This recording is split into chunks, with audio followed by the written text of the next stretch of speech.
Aujourd'hui, dans les interviews du Master d'ESMA, nous avons le plaisir d'accueillir Olivier Djevedjian, directeur achat du groupe Yves Rocher. Et pour vous, nous lui avons posé quelques questions. Pouvez-vous nous décrire votre mission et votre entreprise? Alors, comme beaucoup de directeurs d'achat, je pense que la mission, en tout cas celle que je me suis véritablement assignée, c'est la création de la valeur pour l'entreprise et l'augmentation de la masse de marge. Donc ça se décline finalement autour de trois axes. Un axe qui est la gestion du risque, gestion de défaillance financière, gestion de l'image pour l'entreprise. Un axe de baisse des coûts, ou plutôt de coûts d'obtention des objets ou des services. Donc il doit comprendre à la fois le coût d'acquisition, mais aussi le coût d'utilisation.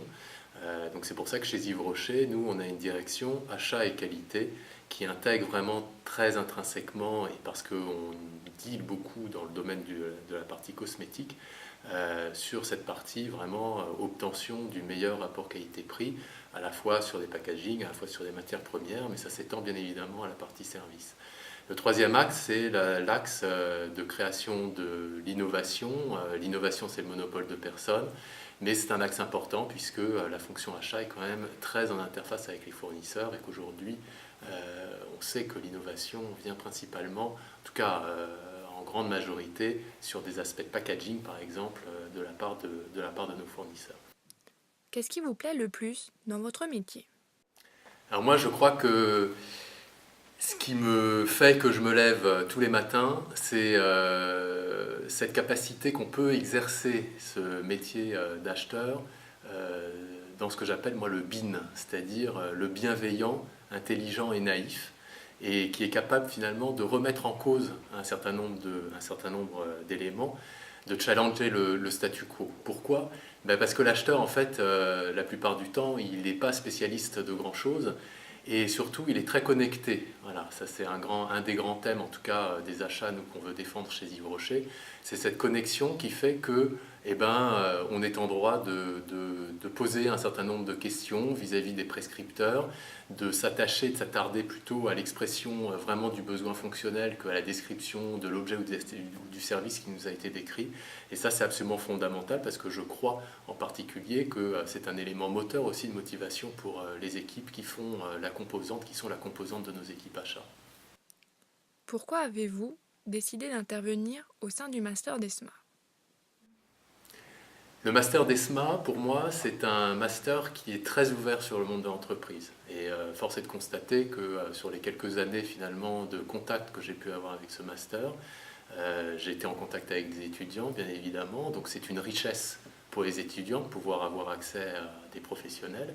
Mais aussi en tant que professionnel, c'est aussi l'opportunité de rencontrer mes collègues, mes confrères d'autres sociétés, d'autres entreprises qui exercent le même métier que moi, dans des environnements différents. Et du coup, c'est aussi véritablement une plateforme d'échange que je trouve très riche de la part du fait de ces interactions et j'espère au final du beau bénéfice des étudiants parce que je crois que l'entreprise a besoin de l'université a besoin de l'entreprise.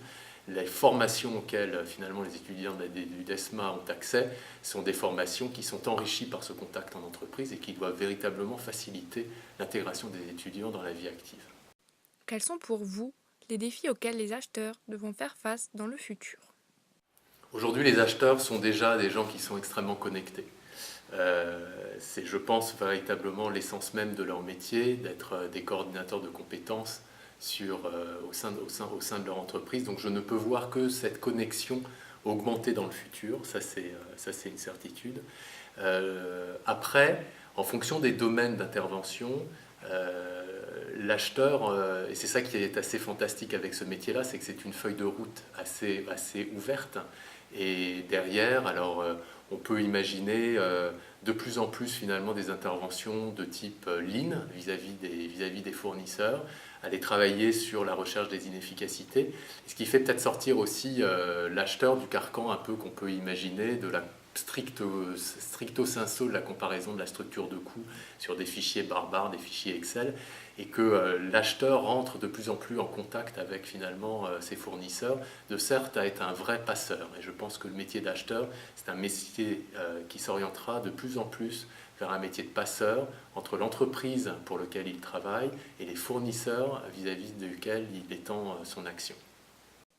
Auriez-vous un conseil à donner à de futurs acheteurs? La curiosité, je pense que c'est le moteur de tout. La chance d'être étudiant et d'être dans une sphère universitaire, c'est l'ouverture que ça permet d'avoir sur le monde. Et je suis fermement convaincu que cette ouverture et cette curiosité sont des atouts qui font partie de la jeunesse et sont des atouts dont l'entreprise a besoin. Et il me semble absolument capital de conserver ça dans la vie active, dans la vie professionnelle, et de jamais se dire que la bataille est gagnée et qu'il n'y a qu'une seule façon, une seule méthode pour faire, parce que toutes ces méthodes, toutes ces nouvelles, toutes ces façons qu'on apprend aujourd'hui seront sans doute obsolètes demain. Et l'employabilité de demain des jeunes qui sortent des différentes écoles, et en particulier du DESMA en tant qu'acheteur, leur force, c'est cette adaptabilité et cette capacité en permanence à pouvoir se remettre en cause et à se faire grandir soi-même au contact des autres.